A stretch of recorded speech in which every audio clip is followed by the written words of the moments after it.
de Salomón fue destruido cuando Roma tomó la ciudad, tomó Jerusalén y destruyó el templo de Salomón, porque fue el segundo templo. Ustedes saben que se edificó el primer templo y después el segundo templo, ¿verdad? El primer templo lo edificó Salomón y el segundo templo fue la reconstrucción cuando el tiempo de Nehemías. Este segundo templo fue derribado y no quedó piedra sobre piedra. O sea, 70 años después que Cristo muere y resucita, se cumple esta palabra profética de Mateo capítulo 24, acentuando la veracidad, ¿verdad?, de la profecía dada por nuestro Señor Jesucristo. Vamos a seguir leyendo los versículos.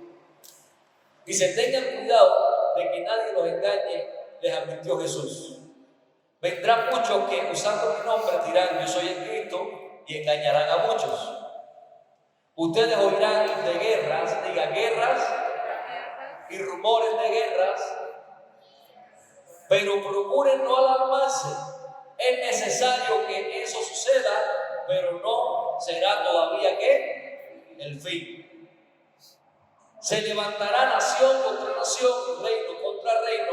Habrá hambres y terremotos por todas partes.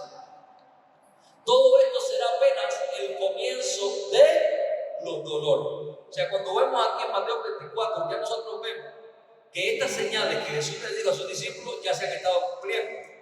Ya ha habido hambre, ya ha habido COVID, ya ha habido terremotos por todas partes. Ustedes vieron de Turquía, que no fue hace mucho, y cuántas vidas ha cobrado. Ya ustedes oyeron de guerras y de rumores de guerra, y están viendo ahora mismo en el Medio Oriente, en el conflicto entre Israel y Palestina, que es el reloj profético. El Israel terrenal es el reloj profético. O sea, ¿por qué tenemos que prestar atención a lo que sucede en el Medio Oriente? Porque todo lo que sucede alrededor de ese Israel terrenal es un reloj profético de las palabras que se están cumpliendo. ¿Estamos entendiendo hasta aquí? Pero dice claramente que todo esto será apenas el comienzo de los dolores. Es como la mujer, ¿verdad?, cuando va a dar a luz, comienzan los dolores del parto, las contracciones. Todo esto que está pasando proféticamente son contracciones, no es el fin todavía, es solamente los dolores de parto. Amén. Continuamos. Entonces los entregarán a ustedes para que los persigan y los maten, y los odiarán todas las naciones por causa de mi nombre. Está hablándole al pueblo judío, y ustedes saben perfectamente cuántas veces el pueblo judío ha sido dispersado, cuántas veces el pueblo judío ha sido perseguido, y después vamos a estar hablando sobre esto. Lo fueron por los babilonios, lo fueron por los persas, después saben bien el holocausto y toda la persecución nazi. Entonces, ¿se ha cumplido o no se ha cumplido esta palabra profética sobre Israel? Es importante ubicar el texto en los acontecimientos, en los eventos históricos. Ok, dice: en aquel tiempo muchos se apartarán de la fe, unos a otros se traicionarán y se odiarán, y seguirán y surgirán un gran número de falsos profetas que engañarán a muchos. Habrá tanta maldad que el amor de muchos se enfriará, pero el que se mantenga firme hasta el fin, ¿será qué? Será salvo. Ok, estamos usando este texto para que entendamos cómo Jesús profetizó puntualmente cómo serían los dolores de parto. Y algunos de ustedes ya conocen esta parte de la Escritura. Ahora, vamos a contextualizar un poco el conflicto que hay en el reloj profético, que es el Israel terrenal, y el problema que hay con los palestinos y todo lo que está pasando allí. Obviamente, cuando usted sale a la calle, las personas ocupan dos posturas, ¿no? Unos están a favor de Palestina, porque lo miran desde el punto de vista de la geopolítica, ¿no? No de la historia bíblica, lo miran desde el punto de vista de la geopolítica. Los palestinos reclaman esta tierra. ¿Qué tierra es esta? Estamos hablando actualmente estamos hablando de Jordania, estamos hablando de Jerusalén, estamos hablando de Israel, estamos hablando de la franja de Gaza, y todo esto en la Biblia es, diga, Canaán. O sea, todo este territorio en donde están los eventos proféticos cumpliéndose es Canaán.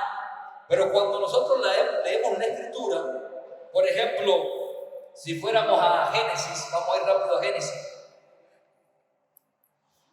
Capítulo 16, versos 1 al 4. No voy a poder leer todos los textos porque son muchísimos y no da tiempo y quiero decir lo más importante. Vamos a darnos cuenta que Dios le entregó a Abraham Canaán. Fue parte del pacto que Dios hizo con Abraham. Y le dijo que le iba a entregar esa tierra por herencia y por supuesto también a sus hijos. Por tanto, Canaán es la tierra prometida. ¿Estamos entendiendo hasta aquí? Dígase Jordania, dígase Franja de Gaza, dígase Palestina, que fue un término más contemporáneo porque esa tierra no se llamaba Palestina. Dígase Israel, dígase Jerusalén, como la capital disputada por ambos, tanto por musulmanes como por judíos, y eso es otro tema, el conflicto que hay con respecto a Jerusalén. Entonces, nos damos cuenta cuando estudiamos esta panorámica que esta tierra que está en medio de este conflicto es la Canaán bíblica, tierra que Dios pactó y prometió entregarle a Abraham y a su descendencia. ¿Hasta aquí todos entienden? Ahora vamos a ver el génesis de este conflicto. ¿Dónde nace este conflicto? Las personas piensan que el conflicto comenzó en 1948, el 14 de mayo de 1948, cuando se establece el Estado de Israel. Y obviamente eso estaba lleno de árabes y habían palestinos ahí. Y piensan que cuando Naciones Unidas decide entregarle Israel a la diáspora y tomar a Palestina y convertirlo en los territorios que son hoy y establecer el Estado de Israel el 14 de mayo de 1948, piensan que el conflicto comenzó ese día. Pero cuando nosotros vamos a la Escritura, vamos a entender que el conflicto no comenzó el 14 de mayo de 1948. El conflicto comenzó mucho antes. Y está en la Biblia, está en la palabra de Dios. Génesis capítulo 16, verso 1, dice: Sarai, la esposa de Abraham, no le había dado hijos, pero como tenía una esclava egipcia llamada Agar. ¿La esclava que era? Era egipcia. Y usted sabe perfectamente que Irán, Irak, Arabia Saudita, Egipto, Líbano, Siria, todas son naciones de una estructura árabe. ¿Por qué se llaman árabes? Porque provienen de Arabia Saudita. Precisamente Agar era egipcia. Ahora, seguimos. Sarai le dijo a Abraham: el Señor me ha hecho estéril, por lo tanto, ve y acuéstate con mi esclava Agar, y tal vez por medio de ella podré tener hijos. Abraham aceptó la propuesta que le hizo Sarai. Ok, vamos a ir rapidito aquí. Aquí nace Ismael. Ismael es el hijo de Abraham con la esclava, es el hijo de Abraham con la egipcia. Por tanto, este hijo que tuvo Abraham no es el hijo del pacto, ni es el hijo de la promesa. Siempre que nosotros queremos ayudar a Dios, van a venir los problemas. Dios, para hacer un milagro, no necesita que lo ayudemos. Dios, cuando hace un milagro, lo hace solo y Él tiene poder para hacerlo. ¿Cuántos están entendiendo esto? Pero su mujer quiso ayudar a Dios, y ahí fue donde realmente comenzaron los problemas. Vamos a leer un poquitico más adelante, vamos a seguir rápido. Ok, perfecto. Voy a leer esto. Entonces Sarai le dijo a Abraham: tú tienes la culpa de mi afrenta. Yo pues puse a mi esclava en tus brazos, y ahora que se ve embarazada, me mira con desprecio. Que el Señor juzgue entre tú y yo. ¿Qué comenzó ya? El conflicto, el celo, la situación entre la esclava y la esposa. Y ese conflicto iba a ser transmitido también a sus generaciones. ¿Ok? Entonces, vamos a avanzar un poquito. Después ustedes se pueden leer todo esto, ¿sí? Ok.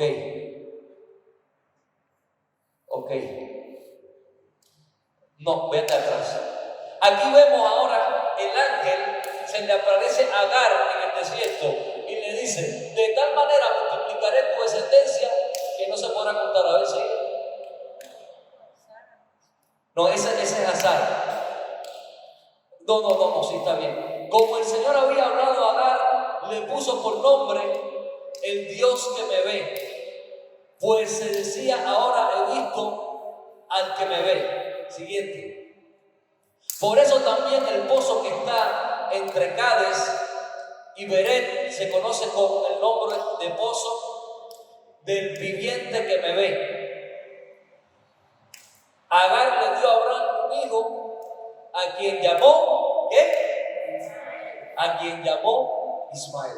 Ok, ahora, hay un texto también que está en Génesis capítulo 21, pero Génesis capítulo 21, verso 8, que vamos a ver este conflicto entre Ismael, que es el hijo de Agar, Isaac, el hijo del pacto de la promesa. Dice, el niño Isaac creció y fue destetado. Ese mismo día Abraham hizo un gran banquete.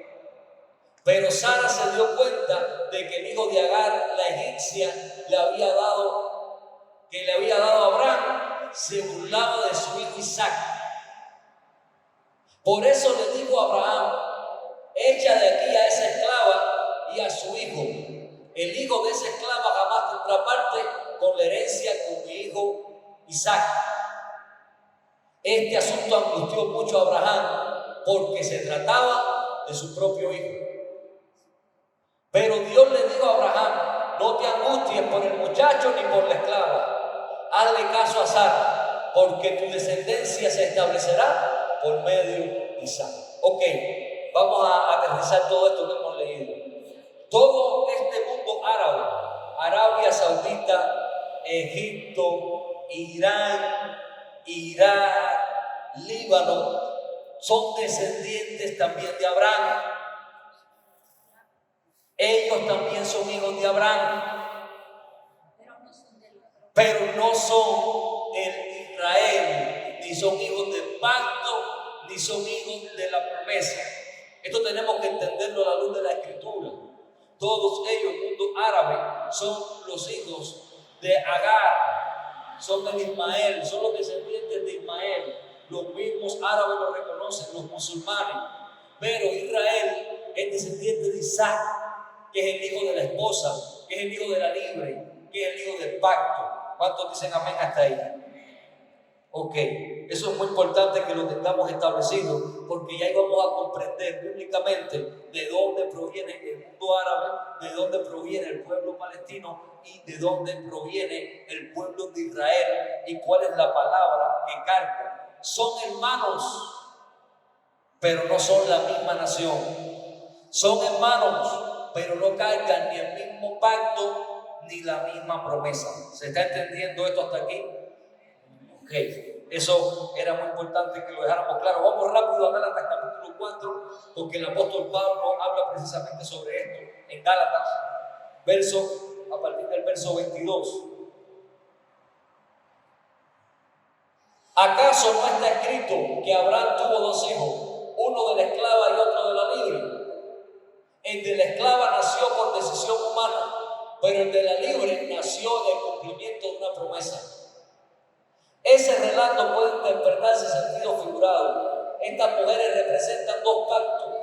Uno que es Agar, procede del monte Sinaí y tiene hijos que nacen para ser esclavos.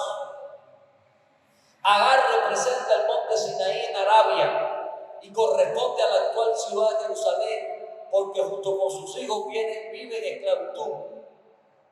Pero la Jerusalén celestial es libre y esa es nuestra madre. Porque está escrito, tú mujer estéril que nunca has dado a luz, grita de alegría. Tú que nunca tuviste dolores de parto, prorrumpe en gritos de júbilo, porque más hijos que la casada tendrá la desamparada. Ustedes, hermanos, al igual que Isaac, son hijos de la promesa. Digan, hijos de la promesa. Y así como en aquel tiempo el hijo nació por decisión humana, persiguió al hijo nacido por el Espíritu, así también sucede ahora. Pero, ¿qué dice la Escritura? Echa de aquí a la esclava y a su hijo, y el hijo de la esclava jamás tendrá parte en la herencia con el hijo de la libre. Así que, hermanos, no somos hijos de la esclava, sino, y aquí nos damos cuenta dónde está el Génesis, dónde está el comienzo del conflicto, en que Abraham con Sara trataron de ayudar a Dios. Y y buscaron a una mujer árabe, ¿verdad? A una mujer egipcia para poder tener descendencia. Pero Dios no necesita ayuda. Dios tiene un plan. Ahora, hay algo muy importante que se declara aquí. Una cosa es la Jerusalén celestial y otra cosa es la Jerusalén terrenal. Una cosa es el Israel terrenal y otra cosa es el Israel de Dios. Y a veces la iglesia se confunde con esto. Nosotros somos el Israel de Dios. Nosotros no somos el Estado de Israel. Nosotros no somos israelitas ni israelíes. Y voy a explicar este término. Israelitas son aquellos que pertenecen, ¿verdad?, al pueblo de Israel de manera biológica. Se refiere también un poco a lo que es al judaísmo, ¿verdad?, que viene por esta línea. Y israelíes tiene que ver ya con el Estado de Israel, que se fundó el 14 de mayo de 1948. Todo ciudadano del Estado de Israel es un israelí. Pero los judíos, y por ascendencia y descendientes de Abraham, son israelitas. Nosotros no somos ni israelitas ni israelíes. Nosotros somos el Israel de Dios, que está esperando no la Jerusalén terrenal, que está siendo disputada por árabes y por israelitas. No, nosotros pertenecemos a una Jerusalén celestial que va a descender del cielo. ¿Están entendiendo esto? Por eso los cristianos no vamos a pelear por la Jerusalén terrenal, sino que pertenecemos a la Jerusalén celestial. Y en esa Jerusalén celestial van a entrar todos los que reconozcan a Jesús como Señor y Salvador, sean árabes o sean israelitas. ¿Quién está entendiendo esto? Porque se confunden los términos. Ahora, aún así, el Israel terrenal es descendencia de Abraham. Cargan una palabra, cargan una promesa y son un reloj profético de cumplimiento. Y dijo claramente el Señor en su escritura: bendeciré al que te bendiga y maldeciré al que te maldiga. Y la descendencia de Abraham patriarcal, la línea patriarcal del pacto, viene después Isaac, y después de Isaac viene Jacob, y después de Jacob es Israel, ¿verdad? Y después de ahí en las 12 tribus, en los hijos de Israel, ahí viene la línea del pacto, no viene por Ismael. ¿Cuántos entienden esto? Ahora, hay una disputa por esa tierra porque ambos son hijos, aunque la herencia no era para ¿comprenden este conflicto con respecto al Israel terrenal? Ok, entonces vamos a avanzar un poquito. Tenemos que hacer una separación, que esto también es importante y esto ahora es un tema actual, entre lo que es Hamás y lo que es el Estado de Palestina. Muchas personas piensan que Israel está combatiendo contra los palestinos o está tratando de exterminar a los palestinos. Y los palestinos son una cosa, el Estado de Palestina es otra y el grupo Hamás es otra. ¿Qué cosa es el grupo Hamás? Bueno, el grupo Hamás es una organización musulmana islámica que practica también el yihad. ¿Qué es el yihad dentro del Corán? Acuérdense que dentro del mundo árabe hay dos líneas, dos descendencias. Esto es un poco de historia. El Corán, o sea, los musulmanes tienen un profeta que se llama Mahoma. Y Mahoma fue el que tuvo la revelación de todo lo que es esa palabra profética en la que ellos creen y el Corán. Ahora, dentro de esa línea de los musulmanes están dos.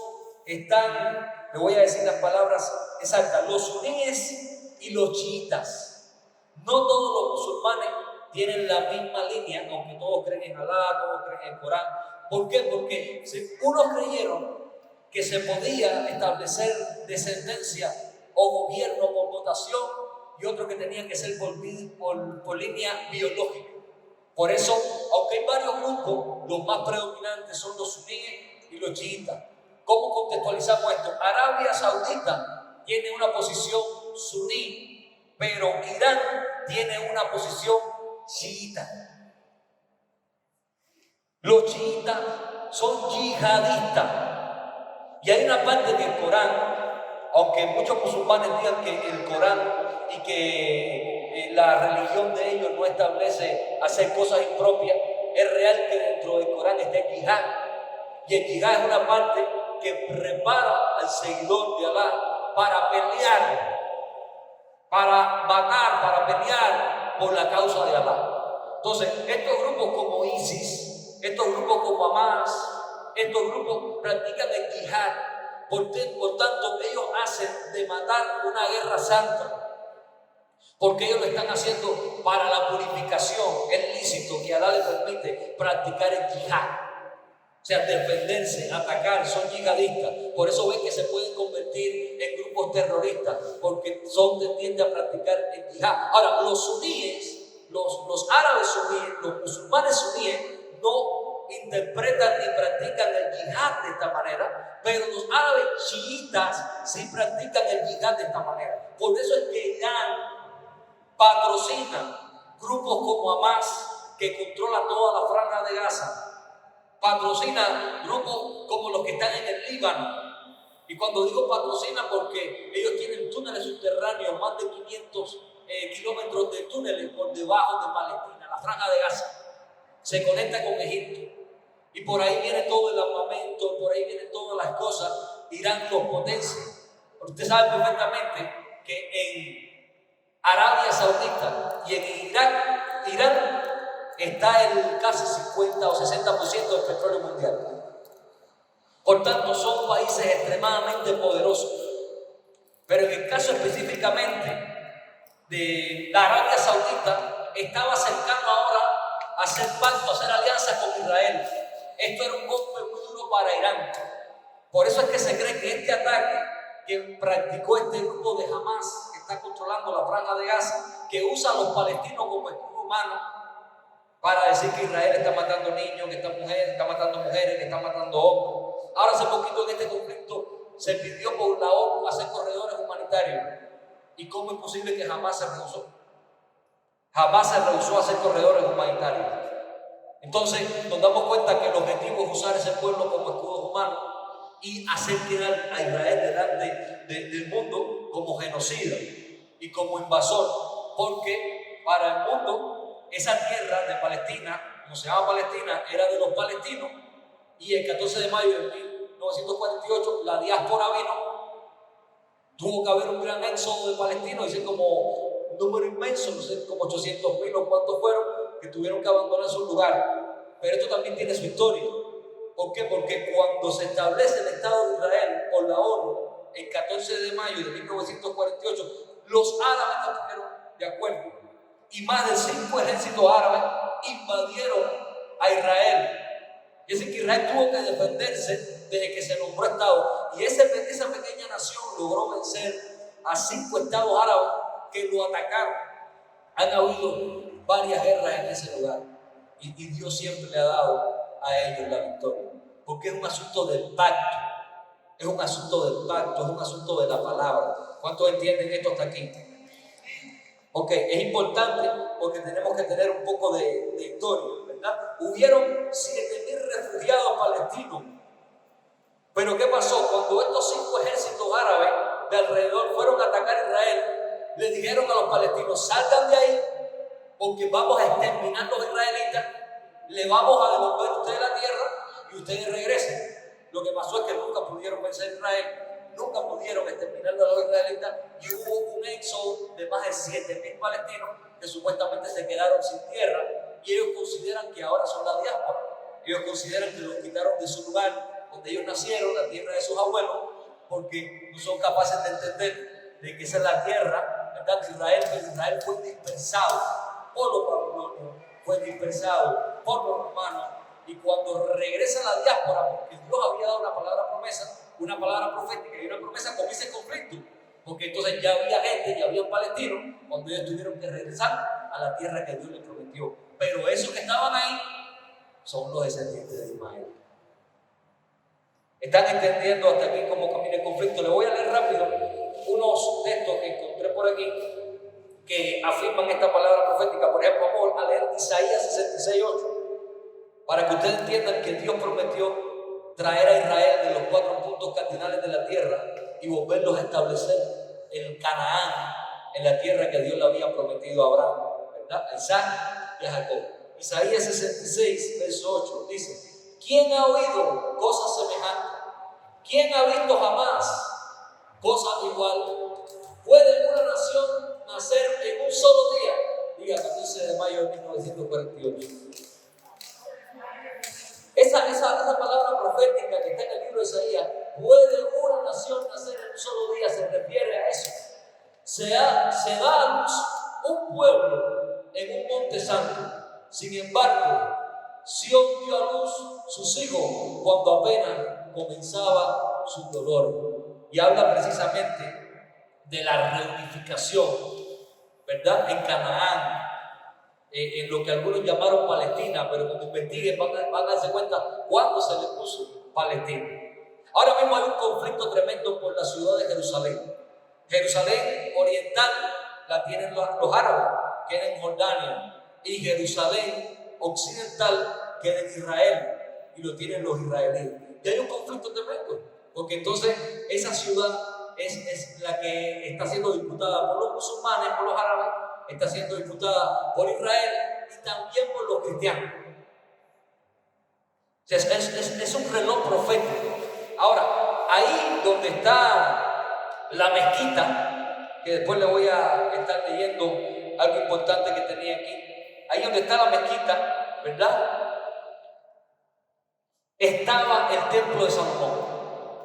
O sea, aquí se complican las cosas y le voy a explicar por qué. Porque la palabra de Dios establece que el templo tiene que ser reedificado. Se va a construir un tercer templo. Pero el problema es que la mezquita, que es el lugar más sagrado de los árabes, la construyó cuando existía el califato. Vino, era un líder árabe musulmán y tomó Israel. Dice que fue benévolo porque le permitió a los judíos practicar su religión, a los otros su religión, los musulmanes su religión, pero construyó la mezquita donde estaba el templo de Salomón.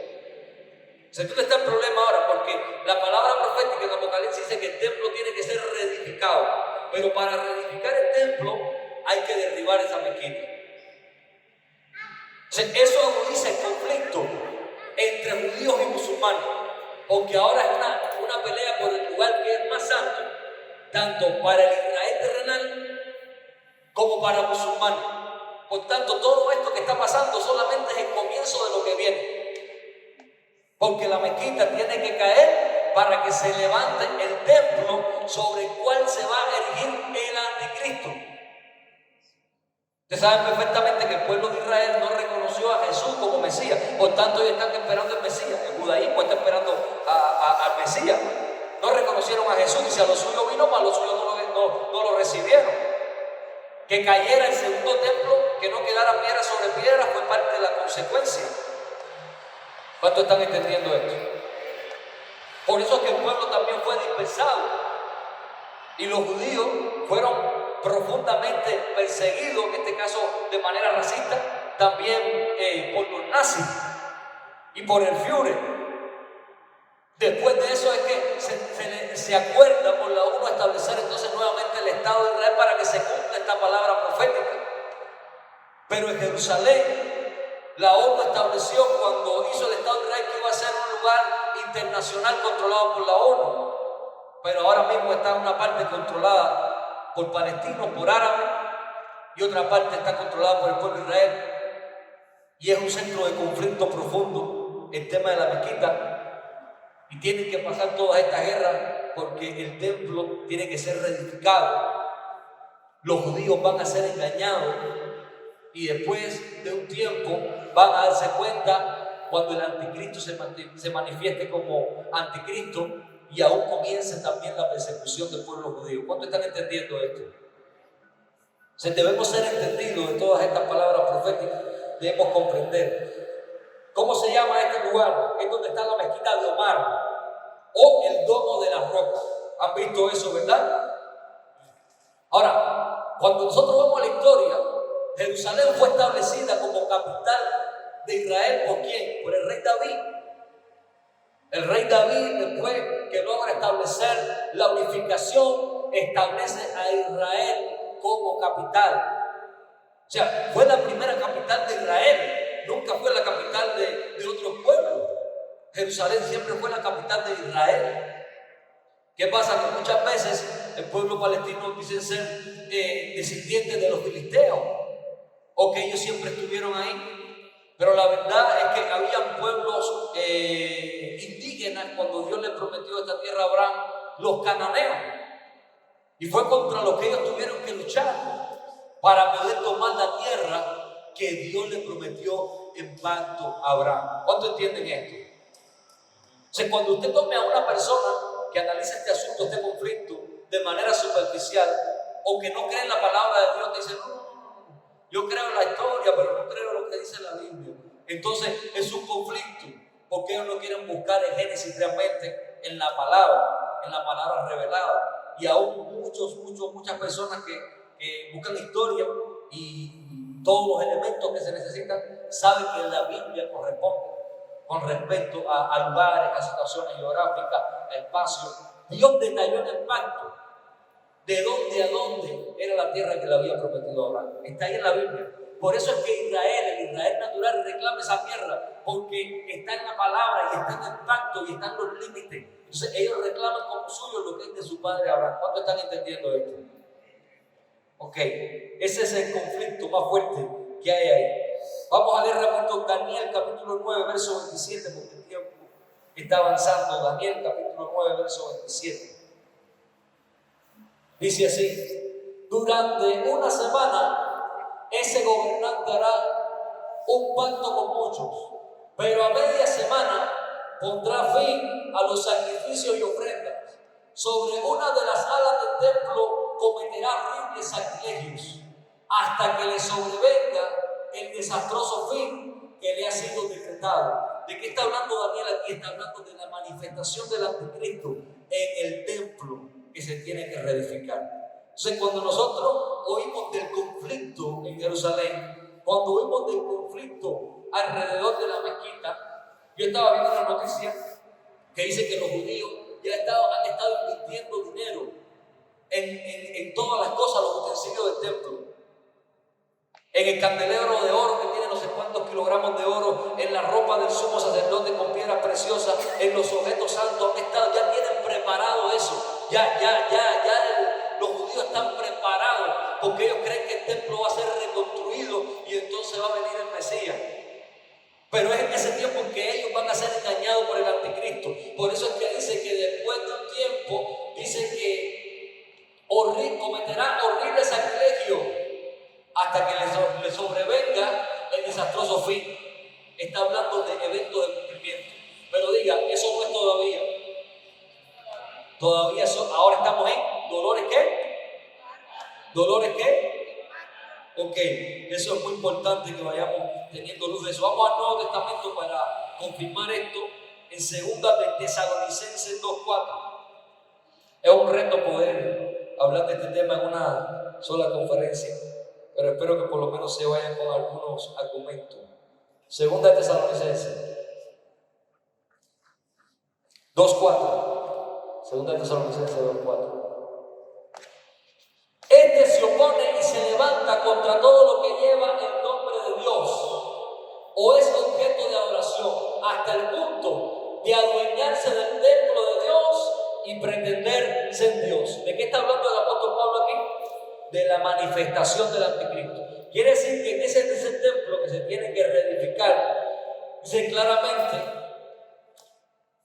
que se opone y se levanta contra todo lo que lleva el nombre de Dios y es objeto de adoración. O sea, no quiere que se adore a Dios, hasta el punto de adueñarse de ese templo que va a ser el hijo de Dios y pretender que ya el anticristo va a llegar a un punto donde va a querer ser adorado, y ahí es donde el pueblo judío va a abrir los ojos, pero ya es demasiado tarde. Cuando él cambie y diga, no, a mí hay que adorarme, a mí hay que servirme, entonces cuando los judíos van a abrir los ojos, y va a comenzar ¿qué? La persecución. Pero todos estos eventos se tienen que cumplir.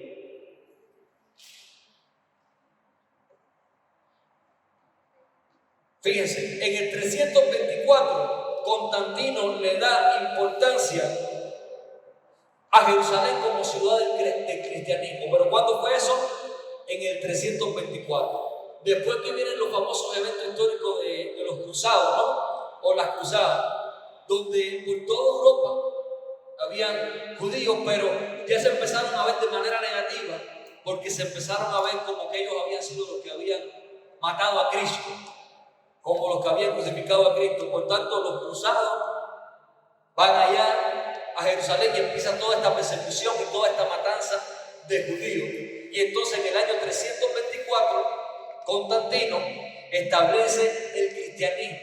Por eso es que en Jerusalén hay toda esta dinámica de musulmanes, judíos, cristianos, o como dicen muchas personas, esta pluralidad religiosa que se manifiesta en ese lugar. ¿Por qué? Porque hay muchos eventos históricos que acontecieron a través de Jerusalén. Ahora, en el 1099, los cruzados cristianos conquistaron a Jerusalén. ¿Eso cuándo fue?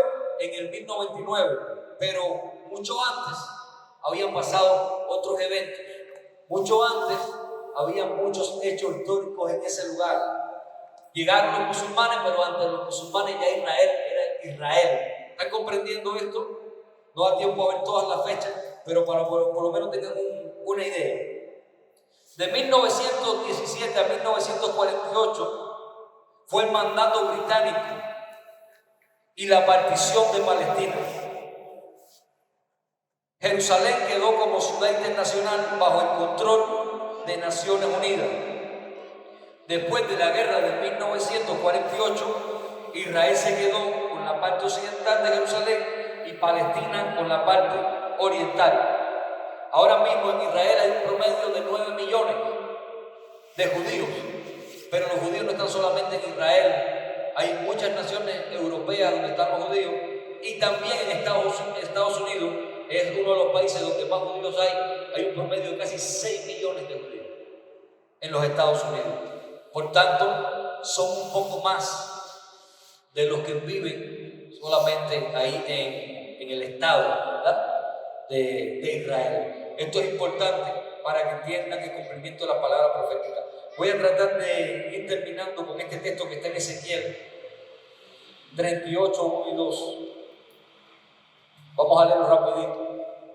El Señor me dirigió la palabra: hijo de hombre, encara a Gog de la tierra de Magog, príncipe soberano de Mesec y Tubal. Profetiza contra él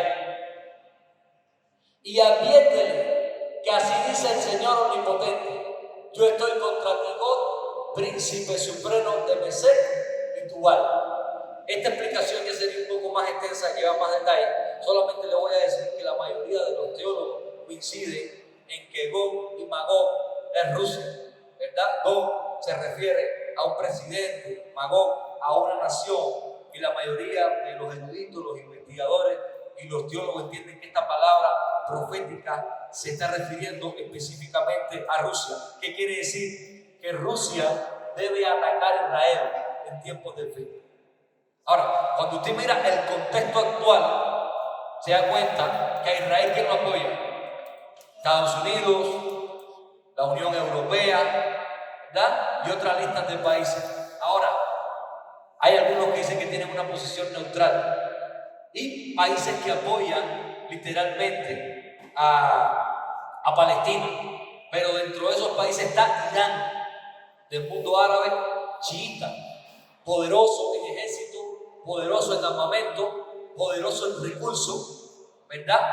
Irán también tiene sus aliados, y Rusia tiene pacto con Irán. Siria es el patio prácticamente de Rusia, y Rusia tiene una base naval en Siria. Quiero que estén entendiendo y comprendiendo esto, porque cuando venga el tiempo de cumplimiento, primero hay una preparación, los dolores de parto. Ya estamos viendo nosotros cómo alrededor del reloj profético ya no estamos viendo una globalización, sino que estamos viendo dos alianzas, dos hemisferios que representan intereses diferentes y son potencias. ¿Cuántos están entendiendo esto? Porque tiene que suceder también una guerra que se llama Armagedón. ¿Cuántos han leído sobre esto? Y el Armagedón, o esta batalla final, va a ser en Megido, va a ser en este valle, ¿verdad? Que han pasado otras batallas anteriores, pero está profetizada que la batalla final va a ser en este escenario. Entonces nosotros vemos que el escenario más confuso del mundo, donde es la guerra de Ucrania y Rusia, es un niño con una mamila alrededor del conflicto de Israel y el Medio Oriente. Alrededor de ese conflicto se establecen todos los acontecimientos proféticos. Y si algo está cerca de que haya el establecimiento de una tercera guerra mundial, es precisamente la delgada línea que hay entre la franja de Gaza, Israel y los países que apoyan ambas posiciones políticas. ¿Cuántos están entendiendo esto? Pero todo esto es parte de una palabra profética que está en el libro de Ezequiel. Pero ¿qué dice el Señor? Así adviértele, que así dice el Señor Omnipotente: yo estoy contra ti, God, príncipe supremo de Mesach y de Tubal. ¿Quién va a pelear por su pueblo? Dios va a pelear por su pueblo. Dios va a pelear por su pueblo. Hay algo que usted tiene que entender. Dios tiene un pacto con el Israel terrenal, con los descendientes de Abraham, y Dios tiene una promesa superior con el Israel celestial.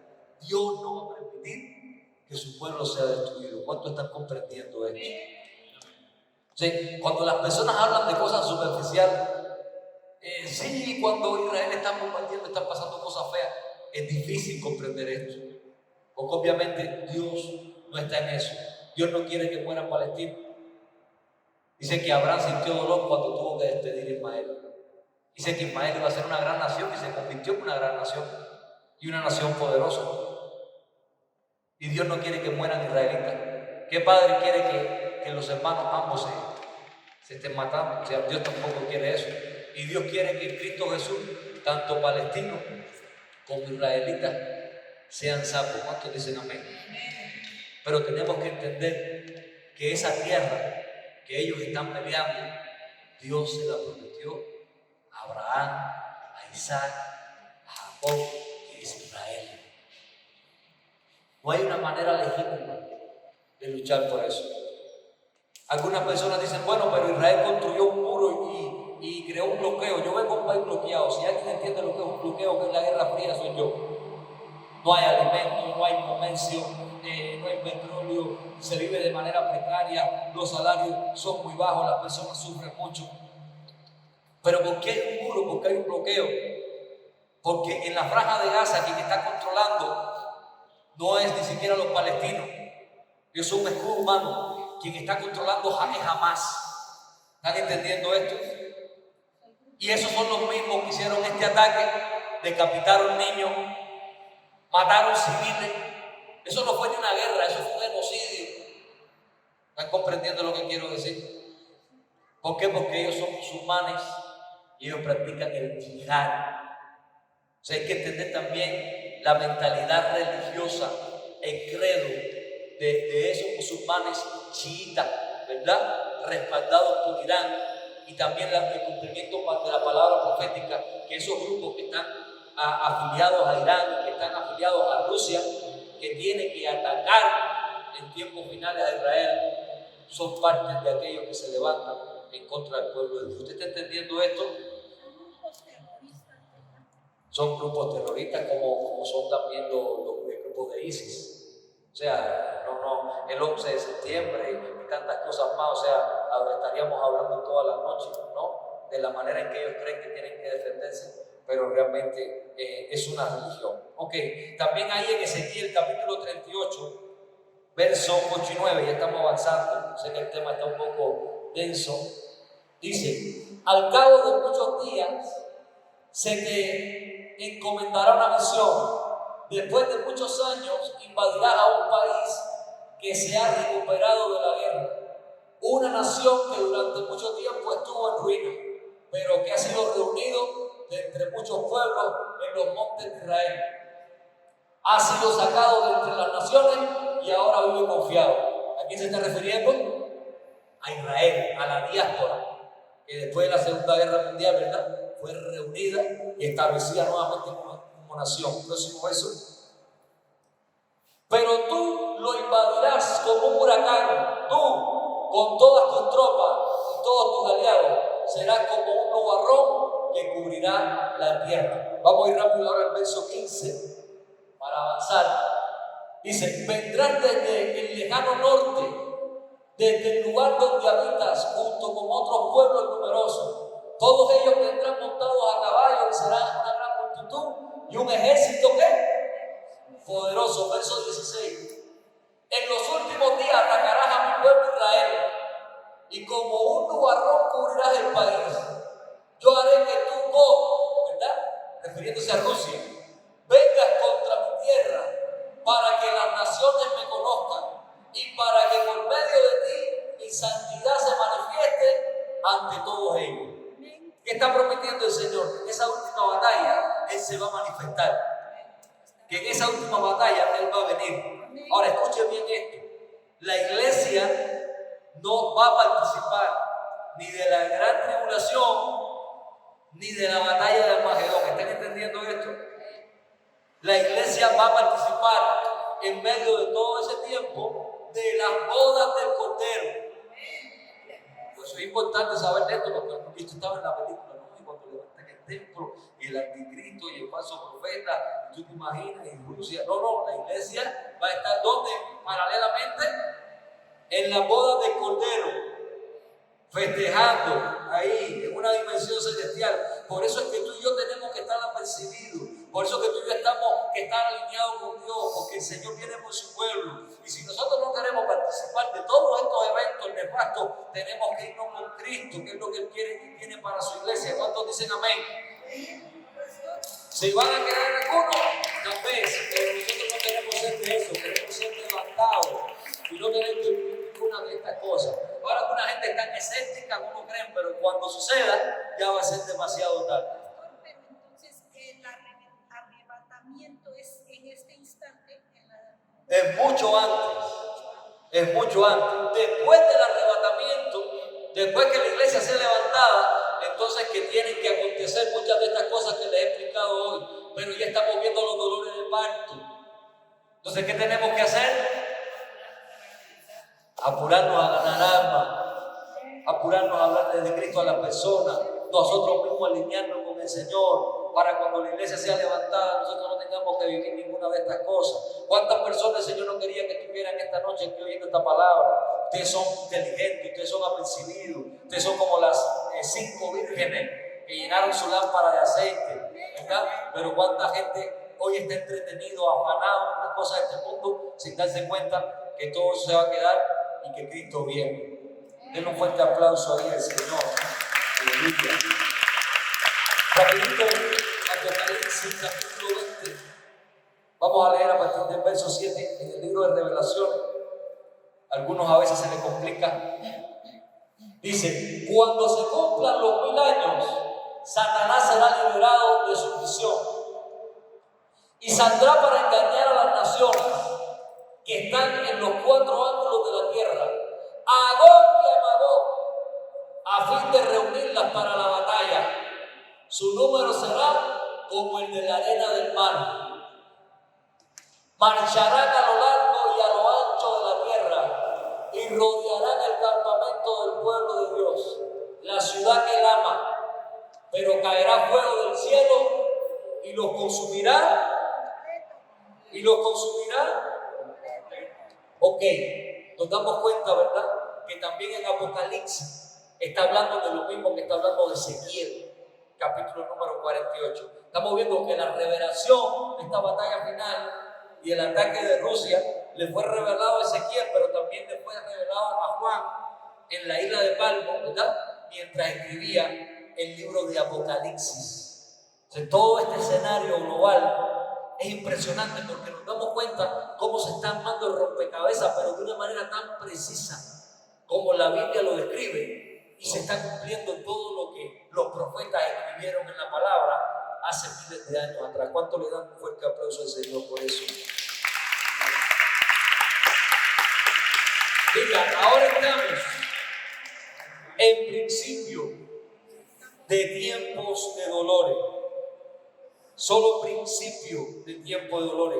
Fíjate que te voy a mencionar un texto en Lucas 19:44 para que veas cuando Jesús dio la palabra profética.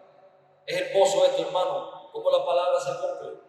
En el 19:44, te derribarán a ti y a tus hijos dentro de tus murallas. No dejarán una piedra sobre otra, porque no reconociste el tiempo que Dios vino a salvarte. Este ha sido el problema del pueblo judío. Este es el verdadero problema del pueblo judío. Yo estaba viendo un documental el otro día donde le preguntaban a los judíos si creían que Jesús era el Cristo, si creían que Jesús era el Mesías. Los más respetuosos dicen que Jesús era un profeta, un buen maestro, y hasta dicen que sus enseñanzas son buenas, pero no dicen que Jesús es el Mesías. O sea, eso trajo una consecuencia. Por eso fue derribado el templo, por eso el imperio romano, por eso los asoló, por eso el templo se derribó, por eso también la persecución, por eso la dispersión, por eso la diáspora. Pero también el Señor prometió reunificarlo de los 4 puntos cardinales, y eso también se cumplió. Volver a establecer un Estado, 14 de mayo de 1948, eso también se cumplió. El conflicto que tiene que haber y la preparación que tiene que haber para la batalla final de Armagedón, la tensión que tiene que haber, el conflicto que hay entre los descendientes de Ismael, que son los musulmanes, y los descendientes de Isaac, que es el pueblo de Israel. ¿Cuántos están entendiendo esto? Sí, es un escenario claro. Ahora, dice claramente, y no me voy a meter en eso, es una visión que tuvo Juan sobre los 10 cuernos, ¿se recuerdan? Y esos son 10 naciones, ¿verdad? Que van a apoyar de una manera firme la manifestación del anticristo. Sí, hay muchos detalles que tienen que venir en esos tiempos. Hoy no lo vamos a abarcar todo, pero es bueno que usted pueda ver a la luz de la palabra cuántas consecuencias ha traído sobre el pueblo de Israel, sobre los judíos, no haber reconocido que a lo suyo vino, a lo suyo no lo recibió. Y todo esto que está pasando son cuando nosotros desobedecemos a Dios. Abraham tuvo un hijo con la esclava, hubo consecuencias. Vino después Josué a la tierra prometida y Dios le dijo que tenía que sacar a todos los que estaban ahí y dejaron a algunos ahí. Son parte de esos árabes que interpretan que hubo consecuencias. Cada vez que caemos en un acto de desobediencia, vamos a lidiar con una consecuencia futura. Israel no reconoció a Jesús como Mesías y aquí tuvieron también que lidiar con las consecuencias, dispersiones, conflictos. Pero aún en medio de todo eso, dice que Dios ama a su pueblo.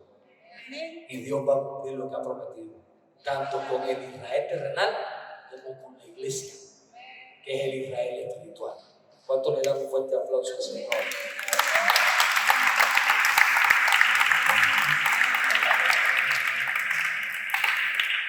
Y cierro con este texto. Uno más. Cierro con este texto.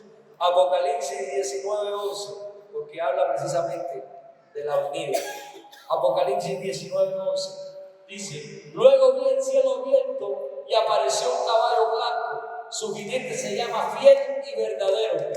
Con justicia dicta sentencia y hace la guerra.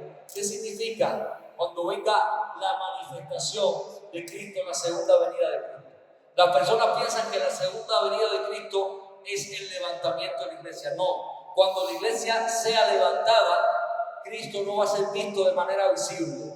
Cristo va a ser visto de manera visible en su segunda venida. ¿Y cuándo es su segunda venida? Cuando Él va a intervenir en la última batalla, en la batalla de Armagedón. Y dice que el enemigo, el diablo, va a ser destruido, el falso profeta va a ser destruido y los enemigos de Israel también van a ser destruidos. ¿Cuántos dicen amén?